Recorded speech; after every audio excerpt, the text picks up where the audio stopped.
Good evening everyone, कैसे हैं आप सभी। स्वागत है आपका ब्रह्मास्त्र सीरीज में, विजन एग्री एकेडमी में।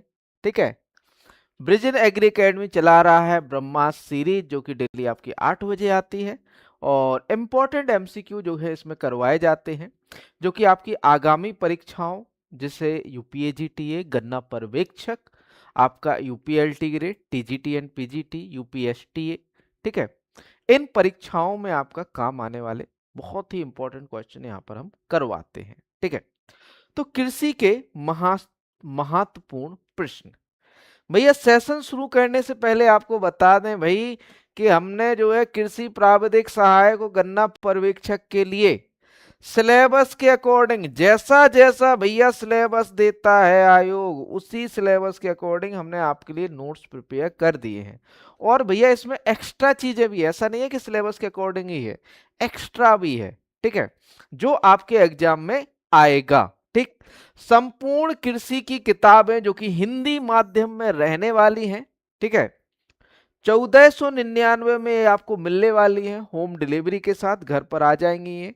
आपको क्या करना है, हमारी जो एप्लीकेशन है विजन एग्री एकेडमी, उसको डाउनलोड करना है, वहां पर जाना है प्रिंटेड नोट्स, ठीक है, प्रिंटेड बुक्स पर जाइएगा तो वहां पर आपको मिल जाएगा।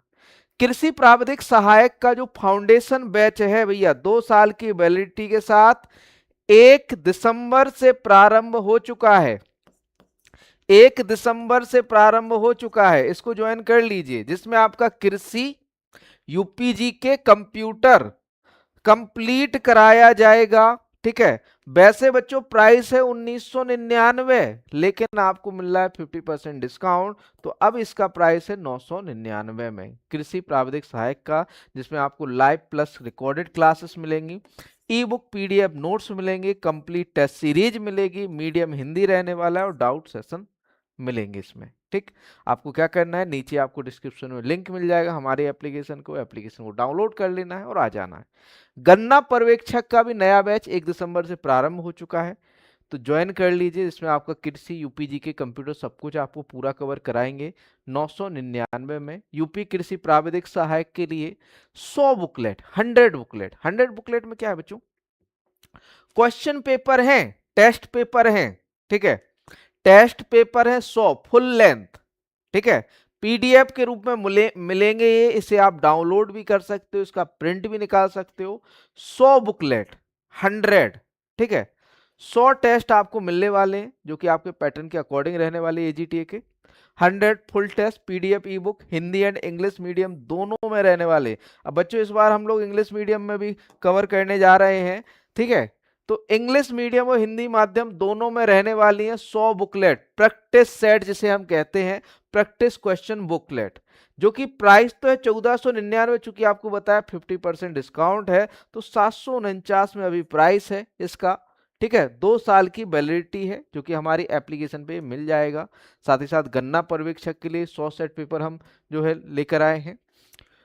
नोटिफिकेशन आपका आ जाएगा फरवरी तक, फरवरी मार्च तक आपको नोटिफिकेशन देखने को मिल जाएगा गन्ना पर्यवेक्षक का।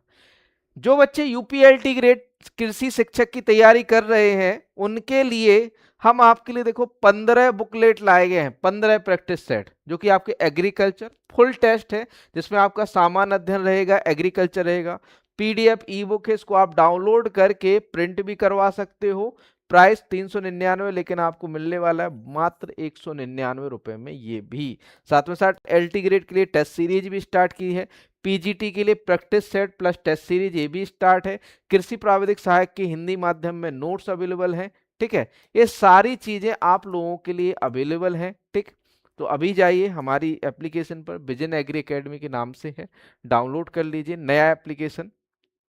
एक्चुअली बच्चों हमारा एक नया एप्लीकेशन आ चुका है, ठीक है, जो मतलब पुराना था उसको अपडेट कर दिया गया है, नया एप्लीकेशन है, उसमें बहुत सारे फीचर हैं, कोर्स ढूंढने में आसानी है, प्रिंटेड बुक्स हो चाहे टेस्ट सीरीज हो, आसानी से आपको मिल जाती है उसमें। ठीक है, चलिए देखिए पहला क्वेश्चन है भैया, under system of rice intensification SRI, cultivation of rice square planting of centimeters should be maintained for better aeration चावल गहनता प्रणाली एसआईआर के तहत, एसआरआई के तहत चावल की खेती में बेहतर बातन के लिए सेंटीमीटर के वर्गाकार रोपण को बनाए रखा जाता है 25x25, 30x30, 20x20, 50x50 या 15x15 सेंटीमीटर। बताइए बच्चों आंसर क्या होगा। हमारे प्यारे बच्चे हैं, सभी आंसर करेंगे, है ना।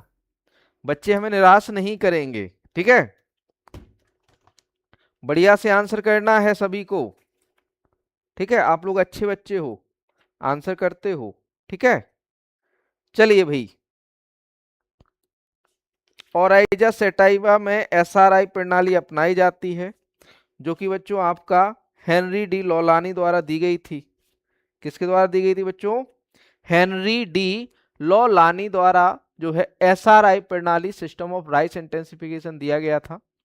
इसमें जो दूरी अपनाई जाती है बच्चों 25x25 सेंटीमीटर रखी जाती है। कितनी रखी जाती है?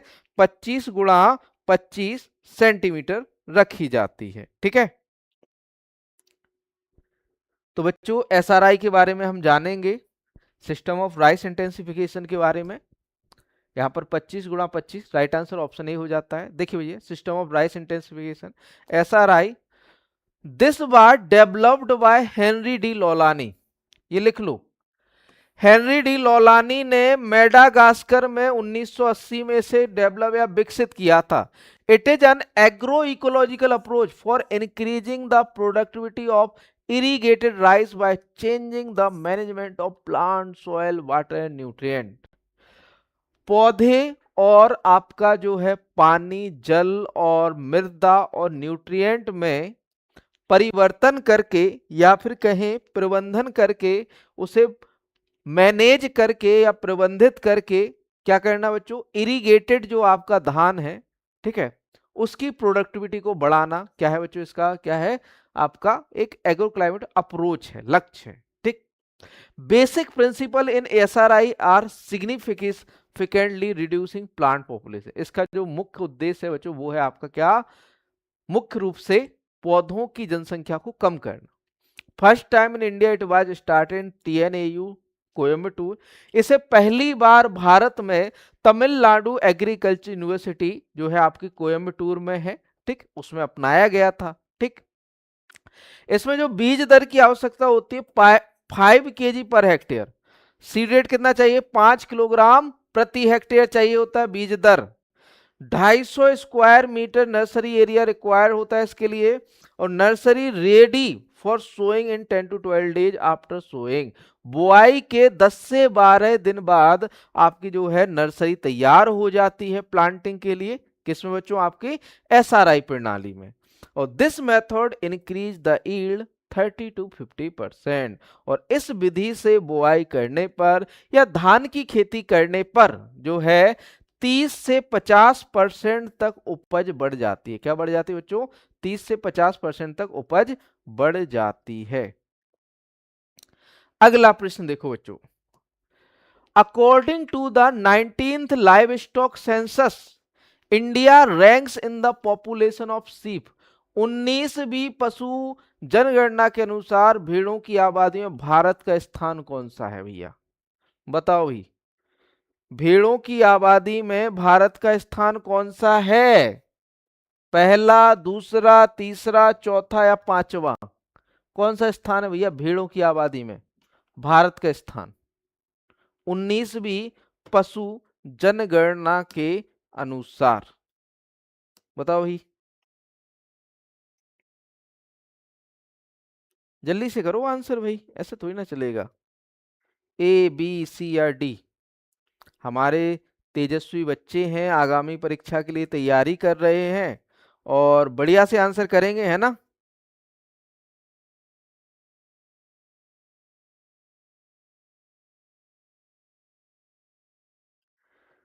हम भी अपने बच्चों के लिए कुछ भी मतलब ये कहें कि छोड़ते नहीं है, सब कुछ कवर करवा के रहते हैं, ठीक है। तो वही आपको बता दें कि जो 19वां लाइव स्टॉक सेंसस था, ठीक है, 19वां लाइव स्टॉक सेंसस था, उसके अनुसार भेड़ों की जनसंख्या में जो भारत का स्थान है बच्चों वो है तीसरा। ठीक, तीसरे स्थान पर आता है भारत भेड़ों की जनसंख्या में। ठीक है, और बात करें बच्चों गाय की जनसंख्या में, तो गाय की जनसंख्या आपके जो है दूसरे नंबर पे आता है, और आपके बफेलो पॉपुलेशन में आपका प्रथम स्थान है किसका बच्चों, इंडिया का, भारत का। ठीक है, तो ये सब चीजें आपको याद रखनी है। ठीक है, बढ़िया से। चलिए आगे बढ़ते हैं। ठीक, आगे बढ़ते हैं अगले प्रश्न की ओर। आगे प्रश्न की ओर बढ़ने की ओर देखें तो उत्तर प्रदेश या फिर कहें लाइव स्टॉक सेंसस 2019 में रहा, उसके अकॉर्डिंग, ठीक है, टोटल लाइव स्टॉक, कुल पशुधन जो सर्वाधिक है वो बच्चों उत्तर प्रदेश में है, दूसरा नंबर राजस्थान का है। कैटल या फिर कहें गाय की जनसंख्या सबसे ज्यादा वेस्ट बंगाल में है, फिर उत्तर प्रदेश में है। बफेलो की जनसंख्या, भैंसों की जनसंख्या सबसे ज्यादा उत्तर प्रदेश में, फिर राजस्थान आ जाता है। सीप पॉपुलेशन में पहला स्थान तेलंगाना रखता है, दूसरा स्थान आंध्र प्रदेश रखता है। ठीक, गॉट पॉपुलेशन में या बकरियों की जनसंख्या में पहला स्थान राजस्थान का, तो दूसरा स्थान वेस्ट बंगाल का है, पश्चिम बंगाल का।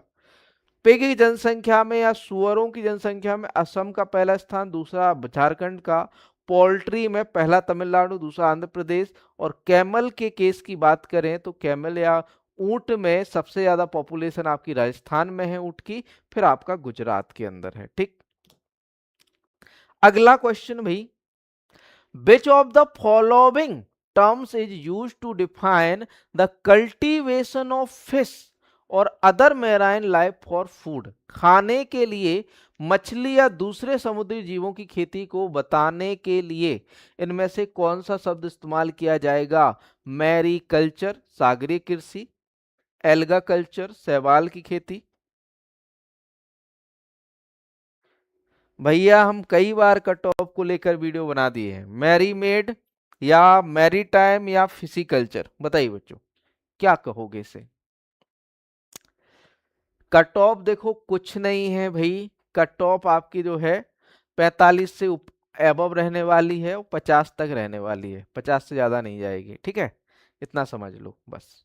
ठीक, अब भैया मैरी कल्चर, बिल्कुल सही भाई। आप जो है जलीय या फिर कहें समुद्रीय जीवों की खेती या उनको जो है बताने के लिए कौन सा टर्म यहां पर यूज करोगे, मैरीकल्चर, सागरीय कृषि। ठीक, फिशिकल्चर जो है मत्स्य पालन को दर्शाता है, या जो आपकी रियर की जाती फसल है, जो फिशेस है मछलियां उनको दर्शाता है। ठीक, तो यहां पर मैरीकल्चर साइड आंसर। अगला question, in rice wheat system is prevalent in, में चावल गेहूं प्रणाली प्रचलित है कौन से भैया रीजन में, लोअर गंगेटिक प्लेन में, निचले गंगा के मैदान क्षेत्र में जो कि आपका वेस्ट बंगाल आ जाता है भाई, मिडिल गंगेटिक प्लेन मध्य गंगा के मैदान क्षेत्र में यूपी बिहार आ जाता है भैया, अपर गंगेटिक प्लेन में ऊपरी गंगा के मैदान क्षेत्र में आपका उत्तर प्रदेश आ जाता है, और भैया trans Gangetic plain trans Ganga का मैदान में आपका दिल्ली पंजाब हरियाणा आ जाता है। ठीक है, कुछ कुछ चांसेस हैं आपके, है ना, हो जाएगा आपका 46 नंबर में ओबीसी में। तो बच्चों यहां पर जो है राइट आंसर की बात करें तो यहां पर ट्रांस गंगेटिक प्लेन है ना, क्योंकि सबसे ज्यादा जो राइस है ना, चावल गेहूं जो प्रणाली है पंजाब हरियाणा में है, और पंजाब हरियाणा कहां पर आते हैं, ट्रांस गंगेटिक प्लेन रीजन में आते हैं। किस में आते हैं, ट्रांस गंगेटिक प्लेन रीजन में। क्लियर, आगे बढ़ते हैं भी। अगला question, option D right answer हो जाता है। ठीक, mango variety suitable for high density planting, HDP के लिए उपयुक्त आम की किस्म कौन सी है, आम की किस्म ज्यादा पौधे लगाने के लिए कौन सी है, HDP, high density planting, HDP के लिए उपयुक्त किस्म बताओ कौन सी है। अल्फांसो, ये जो है स्पॉन्जी टिश्यू के प्रति संवेदनशील है। ठीक है, केसर, आम्रपाली, वंगनापल्ली, या फिर बताओ बताओ बच्चों दशहरी। तो चूंकि हमें पता है कि भाई जो बौनी किस्म होगी वही एचडीपी के लिए उपयुक्त है ना। तो बौनी किस्म कौन सी है भैया? आम्रपाली है। आम्रपाली है तो बच्चों ये कैसी है बच्चों? हाई डेंसिटी प्लांटिंग या उच्च घनत्व रोपण के लिए उपयुक्त मानी जाएगी। तो आम्रपाली यहां पर सही उत्तर हो जाता है। आगे हम कुछ हाइब्रिड वैरायटी देखेंगे भैया आम की। जैसे आम्रपाली, ये भी कभी पूछ लिया था भैया किसके बीच क्रॉस है? तो भाई ये किसके बीच क्रॉस है? दशहरी और नीलम के बीच क्रॉस है आम्रपाली। इसमें नियमित फूल आते हैं, रेगिस्तान प्रकार की डिजर्ट वैरायटी है। मतलब एक है सूखा सहन कर लेती है, कम पानी में भी उग जाती है, ठीक है। मल्लिका नीलम और दशहरी के बीच क्रॉस है, नियमित फूल वाली है, मध्य ऋतु वाली है। रत्ना नीलम और अल्फांसो का क्रॉस है, नियमित फूल वाली है। सिंधु रत्ना और अल्फांसो का क्रॉस है भैया, विश्व में पहली बीज रहित आम की किस्म है। विश्व की पहली बीज रहित आम की किस्म है कौन सी बच्चों? रत्ना, ठीक। अंबिका की बात करें तो आम्रपाली और जनार्दन पसंद का क्रॉस, देर से पकने वाली किस्म। अरुणिका आम्रपाली और बनराज का क्रॉस है। पूसा पीतांबर आम्रपाली और लाल सुंदरी का क्रॉस है, पीले रंग की किस्म है। समान पैकेजिंग के लिए उपयुक्त है और आयताकार फल के आकार के कारण इसे जो है जाना जाता है, ठीक। पूसा अरुणिमा आम्रपाली और सेंसेशन का क्रॉस है, नियमित फूल वाली है। पूसा लालिमा दशहरी और सेंसेशन का क्रॉस है, लाल रंग की किस्म है, चमकीले लाल छिलके का रंग होता है। पूसा प्रतिभा आम्रपाली और सेंसेशन, नियमित फूल लाल छिलके का रंग होता है, ठीक है। तो ये हमारी आम की कुछ संकर किस्में हैं। अगला प्रश्न बच्चों, which process carbon dioxide is liberated? किस प्रक्रिया में कार्बन डाइऑक्साइड मुक्त होती है भैया? प्रकाश संश्लेषण। प्रकाश संश्लेषण में तो भैया CO2 चाहिए होता है ना। जल CO2 चाहिए होता है, ठीक है। रस का आरोहण, असेंट ऑफ सेप।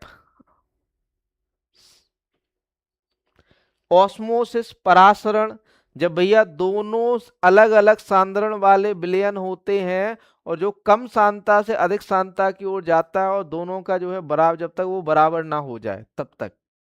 रेस्पायरेशन श्वसन, श्वसन में भैया कार्बोहाइड्रेट टूटता तो है ना। और भैया जब कार्बोहाइड्रेट टूटता है तो क्या मुक्त होता है? CO2, है ना। तो जब पौधे श्वसन करते हैं तो CO2 क्या होता है बच्चों? मुक्त होती है, लिबरेट होती है। तो सही उत्तर यहां पर क्या हो जाता है भैया? श्वसन हो जाता है। क्या हो जाता है बच्चों? श्वसन। बाष्पीकरण, ठीक है। बाष्पीकरण क्या कहलाता है? पौधों की सतह से जल वाष्प के रूप में जल की हानि, है ना। देखो भाई, राइट आंसर रेस्पिरेशन, श्वसन हो जाता है। अगला प्रश्न देखेंगे, question number 7। In soybean nodule formation starts after sowing of. Soybean में गांठें बुआई के बाद बनना शुरू होती हैं। कब के बाद भैया? 2 हफ्ते बाद, 2 सप्ताह बाद, 3 सप्ताह बाद, 4 सप्ताह बाद या 5 सप्ताह बाद? कितने सप्ताह बाद गांठें बनना स्टार्ट होती हैं? किसमें बच्चों? सोयाबीन में। और उन गांठों में क्या होता है भैया? नोड्यूल में क्या होता है? जल्दी से बताओ। चूंकि भैया सोयाबीन है एक तरह की दलहनी फसल, तो इसमें क्या होता है बच्चों? राइजोबियम जैपोनिकम होता है भैया। क्या होता है? राइजोबियम जैपोनिकम होता है। किसमें बच्चों? आपका सोयाबीन में। इसमें जड़ प्रणाली कैसी होती है? मूसला जड़ होती है। और इनकी जड़ों पर क्या बनती हैं? गांठें बनती हैं। और कब बनना स्टार्ट होती है? 2 वीक्स, बुआई के 2 हफ्ते बाद, 2 सप्ताह बाद, बुआई के 2 सप्ताह बाद सोयाबीन में गांठें बनना शुरू होती हैं। इसमें जो नोड्यूल्स होते हैं, जो नाइट्रोजन स्थिरीकरण करने वाला बैक्टीरिया होता है, वो होता है बच्चों राइजोबियम जैपोनिकम। क्या होता है बच्चों? राइजोबियम जैपोनिकम, ठीक। 2 सप्ताह यहां पर सही होता है। International year of fruits and vegetable as, फलों और सब्जियों का अंतरराष्ट्रीय वर्ष कब मनाया गया था? ये तो भैया इजी क्वेश्चन है, आप लोग अभी हाल बता दोगे कि सर ABCDEFG। भैया EFG नहीं है, ई तक है ना? तो बताओ जल्दी से भाई, अंतरराष्ट्रीय वर्ष कब मनाया गया था फलों व सब्जियों का? 2024 में? नहीं नहीं नहीं नहीं, कैमेलिट्स का मनाया गया था 2024 में, तो कैमल का, है ना? फिर कब मनाया गया था भाई? जल्दी से लिखो, फिर हम तो बता ही रहे हैं, हमारा तो काम ही है बताना। ठीक है, लिखो आप लोग पहले।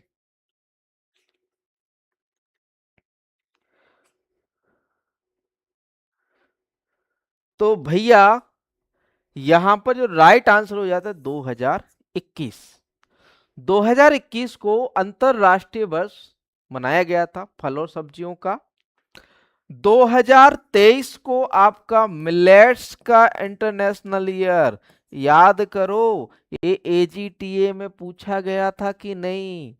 पूछा गया था।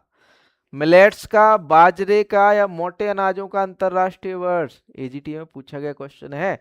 2021 में फलों और सब्जियों का अंतरराष्ट्रीय वर्ष मनाया गया। 2024 में ऊंटों का अंतरराष्ट्रीय वर्ष मनाया गया था। 2015 में सॉयल और लाइट का अंतरराष्ट्रीय वर्ष हमारा मनाया गया था। ठीक है, तो देख लो भैया, इंटरनेशनल ईयर 2021 यहाँ पर सही उत्तर हो जाता है।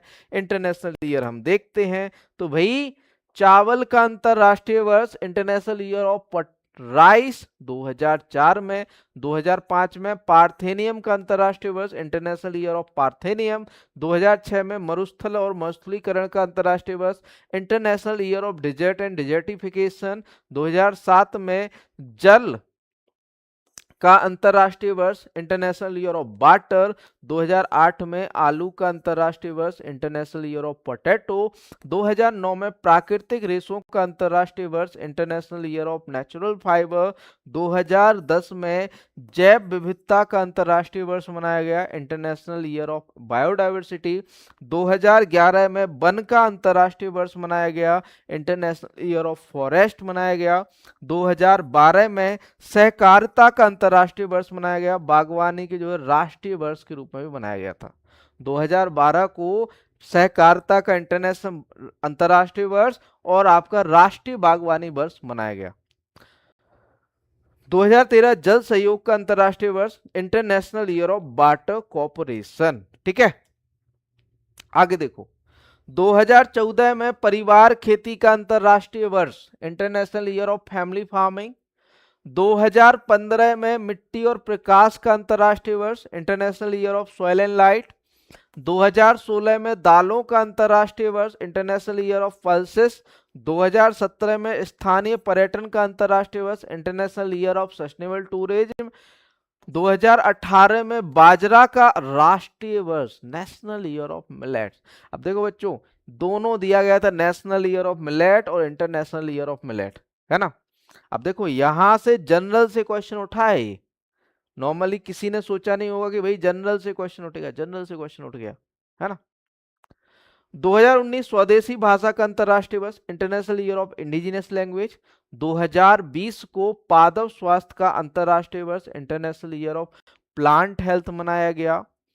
2021 में सतत विकास के लिए रचनात्मक अर्थव्यवस्था का अंतरराष्ट्रीय वर्ष और इसके अलावा फलों और सब्जियों का अंतरराष्ट्रीय वर्ष, international year of creative economy for sustainable development and also international year of fruits and vegetable. 2022 कारीगर मत्स्य पालन और जलीय कृषि का अंतरराष्ट्रीय वर्ष, international year of artisanal fisheries and aquaculture. 2023 हमारा बाजरा का अंतरराष्ट्रीय वर्ष, इंटरनेशनल ईयर ऑफ मिलेट्स। और 2024 को ऊंट का अंतरराष्ट्रीय वर्ष, इंटरनेशनल ईयर ऑफ कैमेलिट्स मनाया गया। तो ये हमारे एग्रीकल्चर बेस से इंपॉर्टेंट इंटरनेशनल ईयर है। अगला प्रश्न देखो भैया, the most serious pest of Bengal gram. भैया बंगाल चना ये कौन सा है? चना को ही बेंगल ग्राम बोलते हैं, चिकपी को ही बेंगल ग्राम बोलते हैं, अभी अलग से मत ले आना, है ना? बंगाल के चने या बंगाल चने का सबसे गंभीर कीट कौन सा है? कटवर्म, कटबम या कटा इसे कहते हैं। ये जब आपकी सीडलिंग स्टेज होती है, जब आपका तना नरम होता है, तब लगता है ये। एफिड्स, भैया थोड़ी सी गर्मी पड़ने लगे, फ्लावरिंग स्टेज पर ये लग जाता है। पोड बोरर, भैया फली बनने लगती है तो पूरी फली को छेद देता है, और जब हम फली खाते हैं तो हमारे मुंह में भी चला जाता है कभी कभार, है ना। जनरली चला जाता है, जो मुंह से खाने की आदत रखते हैं चने को, है ना। तो सबसे गंभीर जो कीट है भैया, वो है आपका पोड बोरर, हेलिकोवर्पा अर्मीजेरा। कौन सा है बच्चों? पोड बोरर हेलिकोवर्पा अर्मीजेरा। किसका कीट है भैया? महत्वपूर्ण कीट है। किसका है? चने का है। किसका है?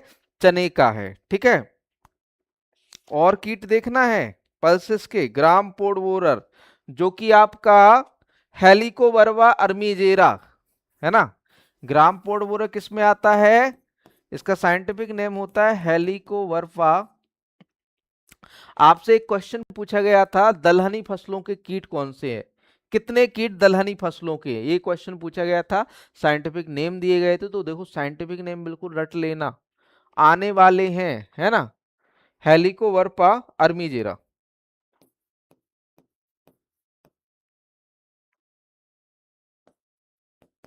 अब भैया ये बहुत से उसमें फली छेदक के रूप में भी जाना जाता है। अब देखो भाई, इसकी एक देखो, एक आया था कॉटन बॉलवर्म। बॉलवर्म यहां पर सीधा सीधा ना लिख के कैटरपिलर लिख दिया था।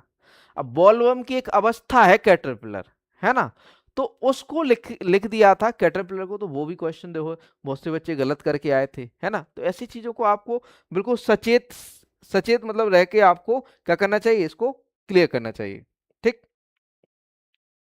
देखिए भैया, ये नॉक्टुइडे परिवार से है, और भैया ये जो है लेपिडोप्टेरा गण का है, ठीक है। यह जो है, जो फीमेल होती है, ये अंडे देती है कहां पर? फलियों पर, है ना, फलियों पर, ठीक। और आपके जो कोमल पार्ट होते हैं, कोमल जो भाग होते हैं पौधे के, उस पर जो है अंडे देती है इसकी फीमेल, ठीक। ग्राम कटवर्म की बात करें, एग्रोटिस इप्सिलोन, एग्रोटिस इप्सिलोन, है ना। ये हमने बताया था भैया, छोटा सा जब पौधा छोटा होता है तो उस अवस्था में ये नुकसान पहुंचाता है ना। जब हमारा तना मुलायम होता है, आसानी से काट देता है, मतलब ये कहें कि कुतर देता है, इससे हमारा पौधा सूख जाता है ना। तो ये कट बम है, एग्रोटिस इप्सिलोन। ये आपका जो है नॉक्टुइडेई लेपिडोप्टेरा गण से है, नॉक्टुइडेई परिवार से है। ये सरफेस फीडर है और पॉलीफेगस पेस्ट है, मतलब ये कहें दलहन में तो लगता ही लगता है, और में भी लगता है, और फसलों में भी लगता है, ठीक। एफिड, माहू, भैया माहू तो बिल्कुल इंपॉर्टेंट पेस्ट है। रबी मौसम की फसलों में तो सबसे ज्यादा लगता है भैया माहू, एफिड। सफेद मक्खी कैटरपिलर, ठीक। ये इतना नुकसान नहीं करते हैं, ठीक। जो मेजरली नुकसान करता है वो पोड बोरर है, ठीक। देखिए बच्चों, इंसेक्ट और उनके जूलॉजिकल नेम दिए गए हैं, जैसे आपका ग्राम पॉड बोरर है, चना फली छेदक हेलिकोवर्पा अर्मीजेरा, कटबम, एग्रोटिस एग्रोटिस इप्सिलॉन, टर्माइड ओडोंटोटर्मस ओवेसोस, सेमीलूपर आपका ऑटोग्राफा निग्रिसिग्ना। तो भैया साइंटिफिक नेम याद रख लेना, क्योंकि पूछे जाते हैं। Juvenile hormone is secreted by, किशोर हार्मोन कहां से, किसके द्वारा स्रावित होता है?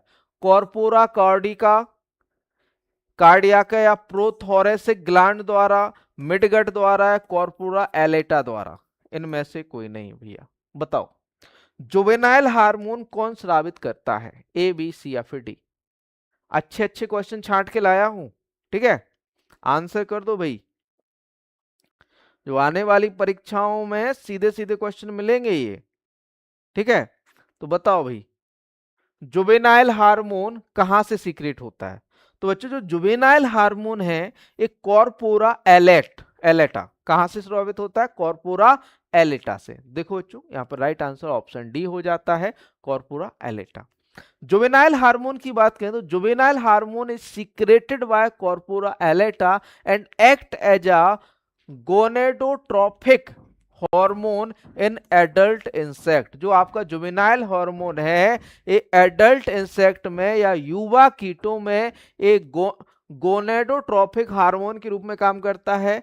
Juvenile hormone is in insect management was first reported by CM Williams. जो जुवेनाइल हार्मोन है इंसेक्ट मैनेजमेंट में पहली बार, कीट प्रबंधन में पहली बार सीएम विलियम्स द्वारा खोया गया। एक डाइसोम हार्मोन जो है मोल्टिन, जैसे मोल्टिंग हार्मोन कहते हैं जब आपका जो कीट है अपना रूप बदल लेता है ना। क्या बदल लेता है बच्चों? आपका रूप बदल लेता है, जैसे हम क्या कहते हैं, मोल्टिंग कहते हैं। मोल्टिंग हार्मोन कहां से स्रावित होता है? Secreted by prothoracic gland. It is absent in adult. ये एडल्ट में, युवाओं में absent होता है। ये प्रोथोरेसिक ग्लैंड से क्या होता है बच्चों? स्रावित होता है। आगे देखिए अगला क्वेश्चन है, what is the capacity of high volume sprayer? High volume sprayer की कैपेसिटी कितनी होती है? मोर देन 400, 400 से अधिक। लेस देन 400, 400 से कम। 50 से 100, 100 से 350, 90 से 100। बताओ हाई वॉल्यूम स्प्रेयर की कैपेसिटी कितनी होती है? ए, बी, सी या फिर डी? क्या होगा सही उत्तर? भैया ब्रह्मास्त्र है, काफी काम आएगा, है ना। तो भाई सही उत्तर की बात करें यहां पर तो सही उत्तर हो जाता है मोर देन 400, 400 से अधिक। तो बच्चों अधिक अलग अलग प्रकार के वॉल्यूम वाले स्प्रेयर हैं। जैसे हाई वॉल्यूम स्प्रेयर है तो 400 litre per hectare spray liquid. Low volume sprayer है तो 5 से 400 litre per hectare. Normal aerial dose है तो 15 से 25 litre per hectare. Normal ground dose है तो 100 से 200 लीटर प्रति हेक्टेयर। अल्ट्रा लो वॉल्यूम और लो वॉल्यूम स्प्रेयर है तो कंसेंट्रेशन स्प्रे कितना? 5 लीटर से कम होगा, 5 less than 5 litre per hectare spray करेगा। ठीक है, चलो भैया अगले क्वेश्चन की ओर बढ़ते हैं। अगला question, which one of the following is commercial propagation of बनाना? इनमें से कौन सा केले का व्यवसायिक प्रवर्धन है? किसके द्वारा होता है? बीज द्वारा? नहीं भैया, इसमें सकर्स बनते हैं, है ना। लेयरिंग द्वारा नहीं होता, बडिंग द्वारा नहीं होता, तना द्वारा नहीं होता। होता किसके द्वारा भैया? सकर्स के द्वारा। केले में प्रवर्धन, प्रवर्धन मतलब बीज के रूप में प्रयोग करना, तो भैया किसके द्वारा होता है बच्चों? आपका सकर्स के माध्यम से होता है। ठीक है, तो यहाँ पर सकर्स राइट आंसर हो जाता है। भूमिगत तने होते हैं। अब देखो भैया अलग अलग पौधे हैं, उनमें प्रवर्धन की क्या है बच्चों? विधियां हैं। जैसे आपका एप्पल है, सेब है, इसमें प्रवर्धन किससे किया जाता है? विप एंड टोंग ग्राफ्टिंग द्वारा या स्टूलिंग द्वारा। पीच में आपका टी वडिंग द्वारा किया जाता है। प्लम में टी वडिंग द्वारा। पियर एंड एप्रिकोट में आपका टोंग और विप ग्राफ्टिंग द्वारा। Acid lime, coconut, areca nut, papaya, फालसा, कॉफी, पैशन फ्रूट में आपका बीज द्वारा प्रवर्धन किया जाता है। एवोकेडो में लेयरिंग एंड टी वडिंग द्वारा किया जाता है। आंवला में पैच वडिंग द्वारा किया जाता है। बेल एंड पिकेनट में आपका पैच वडिंग द्वारा किया जाता है। बेर में रिंग एंड टी वडिंग द्वारा प्रवर्धन होता है। कस्टर्ड एप्पल में टी वडिंग, एनार्चिंग और ऑफशूट द्वारा प्रवर्धन होता है। ग्रेप्स में हार्डवुड स्टेम कटिंग द्वारा होता है। ग्रेप फ्रूट में आपका टी वडिंग द्वारा और गुआवा में स्टूलिंग, एनार्चिंग या एयर लेयरिंग द्वारा हम क्या करते हैं बच्चों? प्रवर्धन करते हैं। अगला question, which part of the tobacco synthesis nicotine? तंबाकू का कौन सा भाग जिन निकोटीन बनाता है? पत्ती, फूल, जड़ें, तना या नोट्स? बताइए आंसर। लीफ, फ्लावर या रूट्स या स्टेम या नोट्स? देखो बच्चों आपका जो निकोटीन है ना, वो बनता तो जड़ों में है लेकिन सबसे ज्यादा पाया जाता पत्तियों में है, ये याद रखना। आपसे पूछे कि भैया निकोटीन की मात्रा सर्वाधिक कहाँ होगी, तो पत्तियों में होगी। और आपसे पूछे कि भैया ये बनता कहाँ है, सिंथेसिस कहाँ होता है, तो भैया ये जड़ों में बनता है ना। तो निकोटीन का सिंथेसिस कहाँ पर होता है भैया? जड़ों में होता है। तो राइट आंसर ऑप्शन सी, जड़ें राइट आंसर हो जाता है। अगला प्रश्न देखते हैं भैया, क्वेश्चन नंबर 14, पैराकेराटोसिस डिजीज, पैराकर्टोसिस रोग किसकी कमी से होता है? Caused by deficiency of manganese, zinc, magnesium या कैल्शियम या बच्चों आपका इनमें से कोई नहीं। पैराकर्टोसिस रोग किसकी कमी से होता है? जानवरों में होता है भैया, ये किसकी कमी से होता है, जल्दी से बताओ। ए बी सी या फिर डी, क्या होगा सही उत्तर। पैराकर्टोसिस रोग किसकी कमी से होता है? तो बच्चों ये होता है आपका मैग जिंक की कमी से। किसकी कमी से होता है बच्चों? जिंक की कमी से। आगे कुछ रोग हैं और न्यूट्रिएंट डिफिशियंसी या विटामिन हैं, जैसे आपका विटामिन ए, रेटिनॉल, ये जेरोप्थैल्मिया रोग होता है।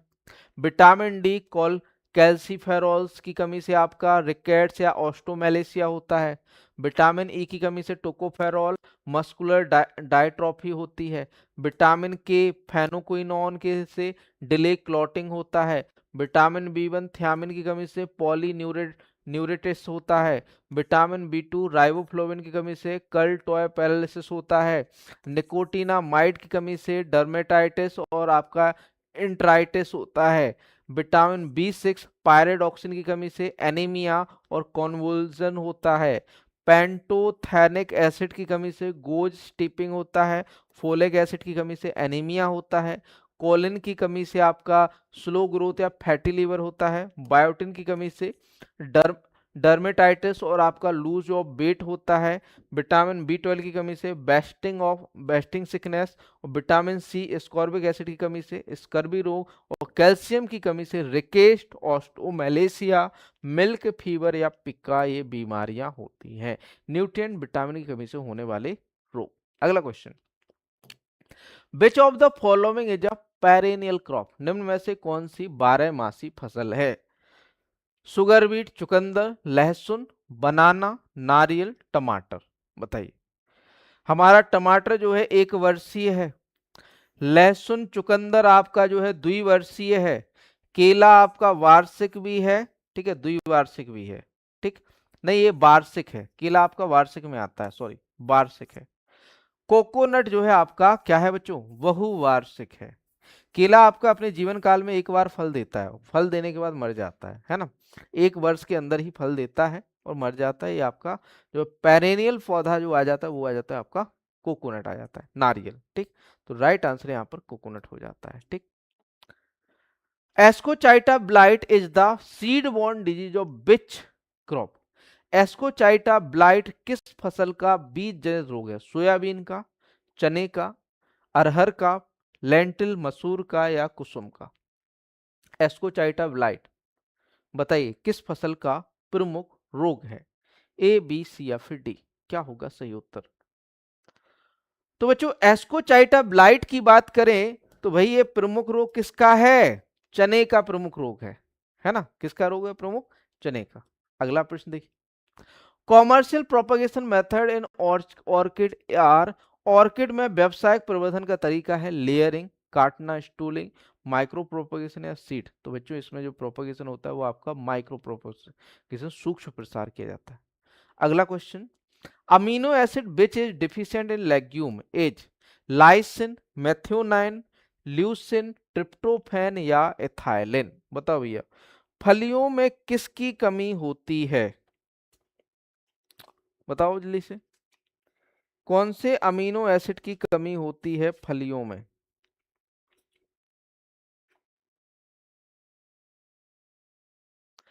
तो बच्चों जो फलियां होती हैं वो उनमें लाइसिन की तो कमी होती है, लेकिन बच्चों इनमें मीथियोनिन क्या होता है? रिच होती है।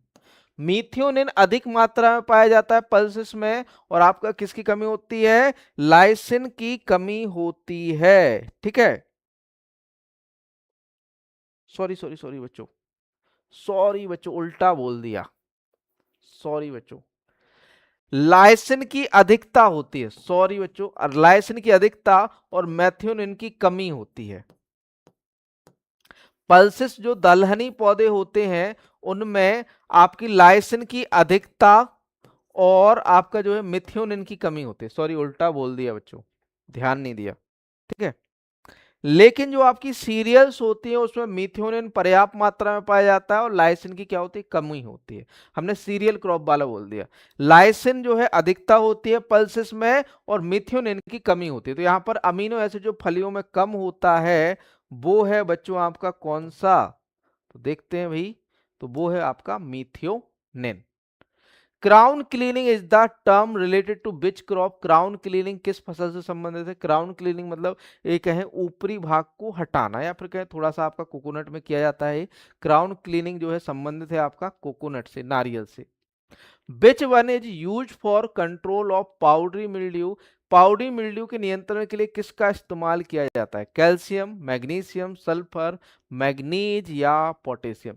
चूंकि बच्चों आपका जो पाउडरी मिल्ड्यू है ये आपका फंगस या फिर कहें कवक जनित रोग है, और इसके नियंत्रण के लिए पहली बार पीएमए मिलार्डेट, पीएमए मिलार्डेट ने क्या खोजा था? वोर्डेक्स मिक्सचर, वोर्डेक्स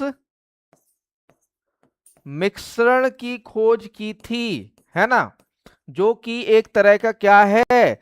सल्फर कवकनाशी है। तो यहां पर सही उत्तर हो जाता है बच्चों सल्फर।